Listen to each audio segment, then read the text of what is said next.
Hello, আমরা আজকে চলে আসছি হারবাইত। আজ যাই হোক, এটা মীরের বাজার পার হয়ে তারপর আসতে হয়। গ্রামীণ খুব সুন্দর একটা মানে জায়গা। তার মধ্যে এই যে তুরাগ নদীর পাশে দুই পাশেই নদী। ওই পাশটা দেখান, ওই পাশটা জাস্ট ওয়াও, দুইটা পাশই সুন্দর।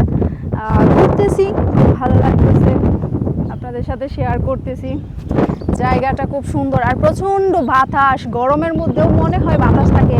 তাছাড়া নদীর পানি ঠান্ডা, সেই ঠান্ডা বাতাসটা আসে, একটু একটু গন্ধ লাগে পানিটা। যাই হোক, তারপরেও পরিবেশটা সুন্দর বলবো। দেখেন, আমি এখানে একটু দাঁড়াই, হ্যাঁ, আপনি কয়েকটা ছবি তুললেন আর পরে তুললেন, সমস্যা নাই, জাস্ট কথা বলি।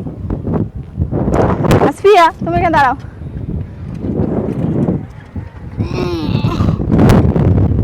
সুন্দর না? ওয়াও,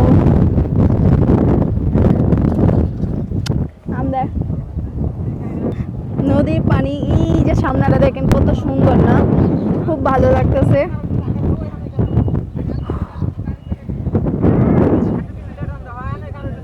এখানে অনেক মানুষ ঘুরতে আসে, সত্যিই ভালো লাগে।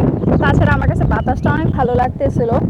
ধন্যবাদ হালিমা আপাকে। হালিমা আপা আমাকে এই জায়গাটা বলছে, উনি কালকে মেবি মনে হয় পরশুদিন আসছিল, গত পরশুদিন আসার সাথে সাথে আমাকে ফোন দিয়ে বলছে আপনি এই জায়গাটায় আসতে পারেন, জায়গাটা অনেক সুন্দর।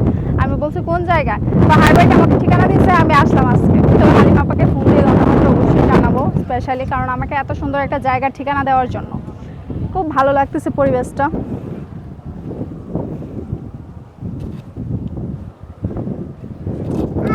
ওয়াও, চলো আমরা একটু সামনে যাই।